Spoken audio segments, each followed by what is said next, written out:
Yan. Okay na siya.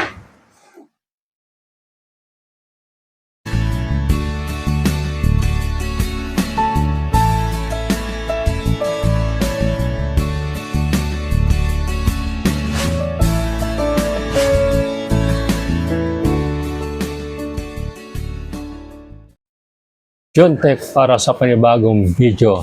Nandito po tayo ngayon para mag-repair tayo ng isang transformer na ginagamit sa electronic organ.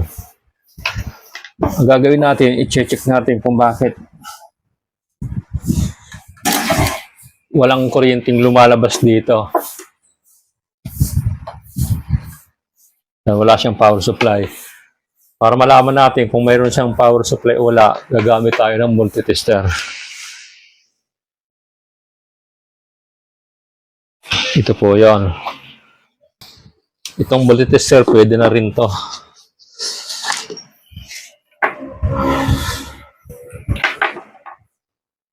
I-on lang natin. Yan. Buhay na yung ating multitester.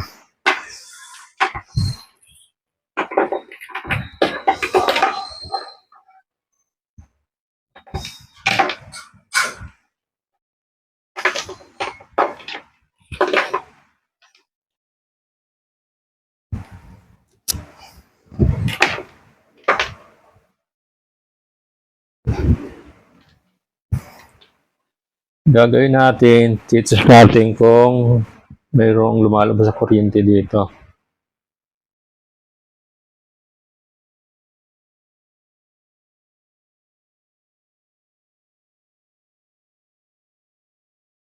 Yan, ang lumalabas ay mega ohms. Hindi pala nakasaksak.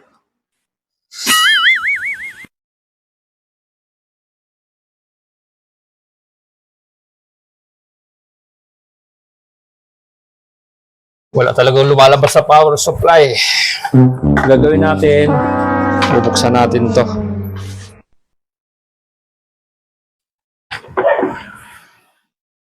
Off muna natin tong tester para hindi tayo malubat. Gagamitin natin tong ating cordless.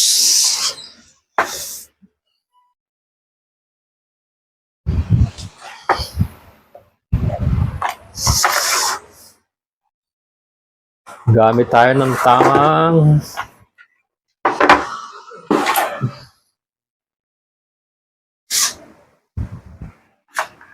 buo siya.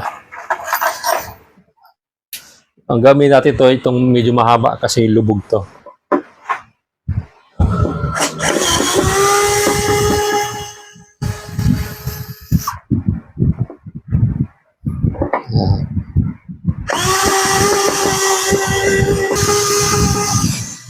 Ayun, tanggal na pala. Ayun.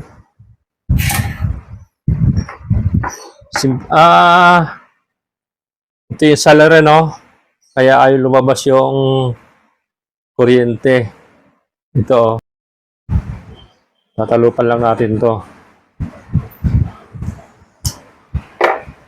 Para ma-connect natin dito.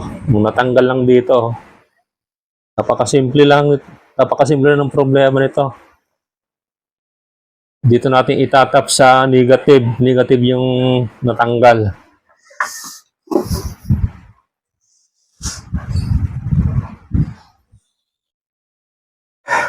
Kailangan tayo ng panghinang soldering iron. Ito, nilabas ko na tong soldering iron natin. Nasaan yung ating soldering? Ito.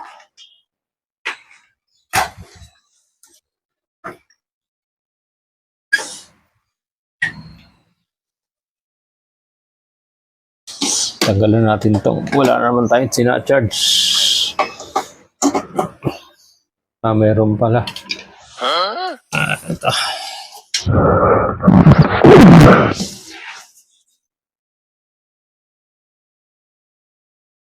Gamit tayo ng soldering lead na naghihingalo na. Konti na lang yung ating soldering lead. Oh.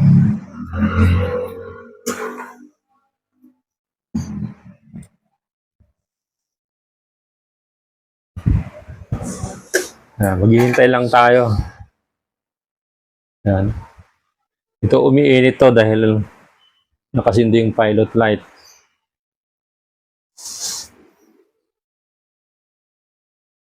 Yan, mainit na. Hihinang natin yung dulo. Kailangan magkaroon niya ng soldering lead. Yung dulo niya.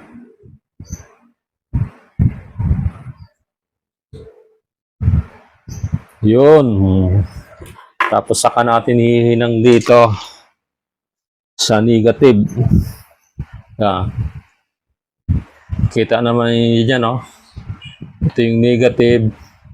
Ito yung positive. Yan sa capacitor.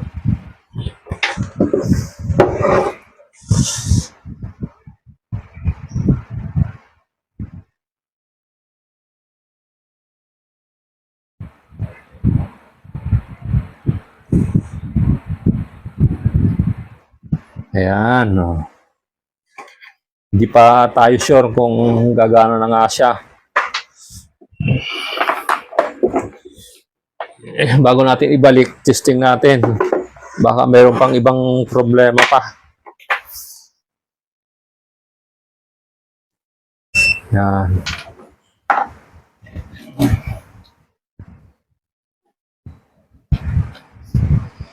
Yan. May problema pa ang wire nito.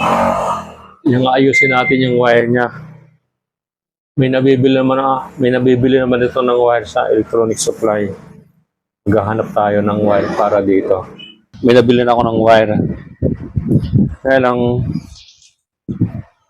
may kli lang siya.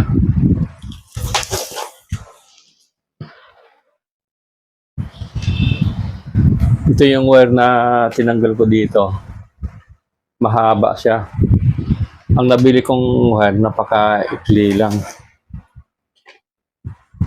Kaya lang, wala tayong magagawa. Ay kinakailangan talaga natin palitan. Kasi itong original na wire, nagluloko. Ngayon, ang gagawin natin para sigurado, i-check natin kung buo itong nabili kong wire. Madali lang yan. Gagamit lang tayo ng multitester.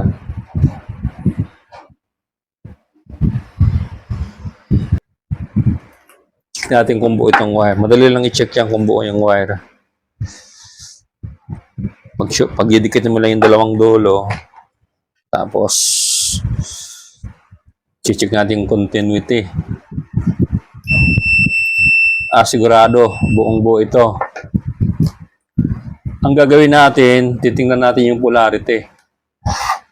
Sayang hindi ko pa naisaksak yung soldering iron. Saksak na natin para mainit, para uminit na.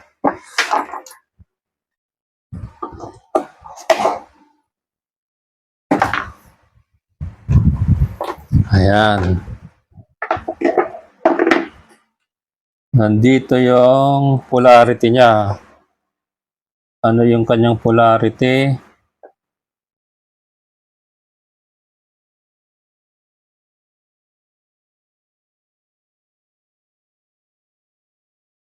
Baliktad ang polarity nito. Negative yung sa gitna, positive yung sa labas. Dapat ito positive itong labas.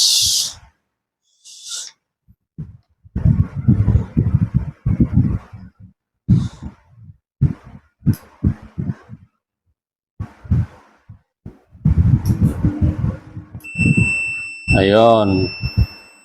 Ganyan lang pagtetest. Nakita na natin yung positive. Positive yung sa labas.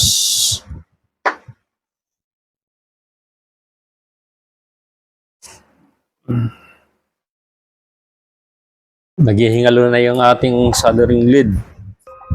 Konti na lang to. Para hindi ka maligaw, lagyan mo na ng lead yan.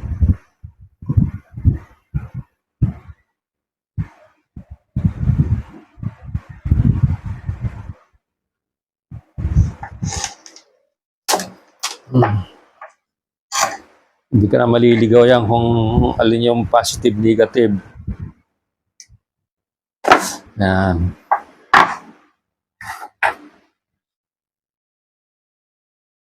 Dito makikita natin yung pero hindi ko na mapapakita sa inyo. Kulang kayo tayo sa camera. Kaya makikita naman yan dito. Ayun o, nandito yung positive. Ayan o. Banda rito, ito yung positive. Hihinang na natin yan para wala tayong kaligaw-ligaw.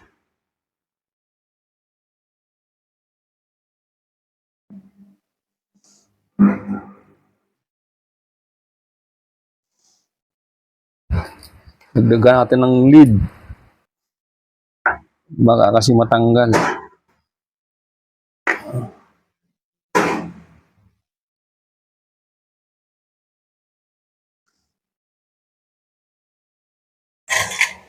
Yan. Para sure, i-check natin uli. Dapat ito yung negative, yung sa labas.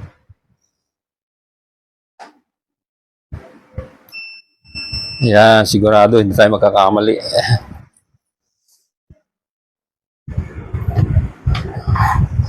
Lagyan muna natin to ng lead para sure muna tayo.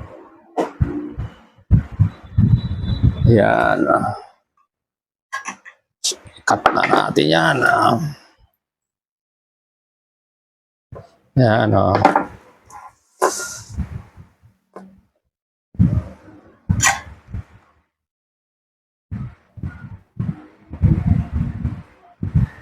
Yan. Okay na. Ang gagawin natin para hindi matanggal yung pagkahinang, ibubuhol natin to hanggang dyan sa dulo. Okay.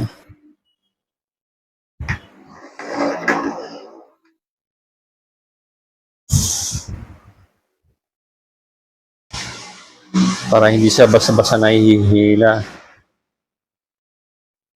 Yan. Tapos pagtatapat lang natin to. Ito yung may butas. Tapos ito yung may butas din dito.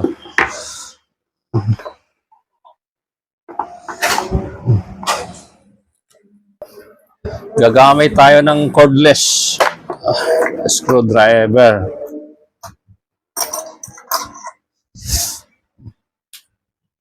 Patayin natin to.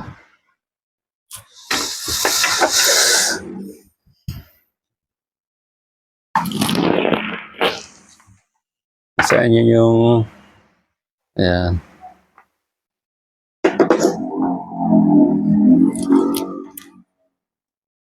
Sarap ng meron kang tools, hindi ka nahirapan na paggawa. Sana all.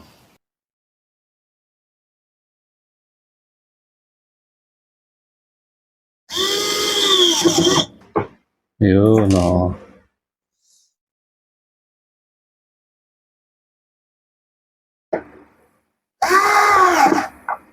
Ayan.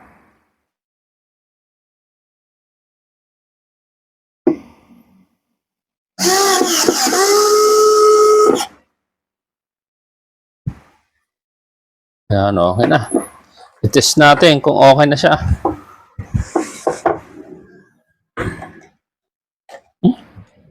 Ba't natin pinatay? Hindi pa pala tayo tapos. I-check natin yung kanyang kuryente.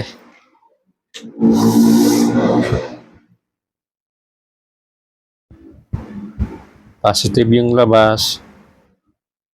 Ayan, okay na yung voltahe niya, Dati, kalahati lang, nasa 5 volts na. Ngayon, nasa 13 volts na. 13.5 volts. Okay na siya, Ayan, okay na siya. Buo na. Yan, hanggang dito na lang yung ating video kasi naayos na natin tong transformer na walang voltage output. Okay na siya. pinalitan lang natin ng wire kasi itong wire na to defektibo na. Yan, hanggang dito na lang ang ating video vlog. Magkita-kita na lang tayo sa susunod na video vlog. Nagpapasalamat po ako sa patuloy po niyong pagsusuporta sa ating YouTube channel na John Tech. Hinihiling ko po na pagpalain ng Diyos ang bawat isa sa atin. Yan, huwag po niyong kalimutan na mag-subscribe po kayo sa John Tech.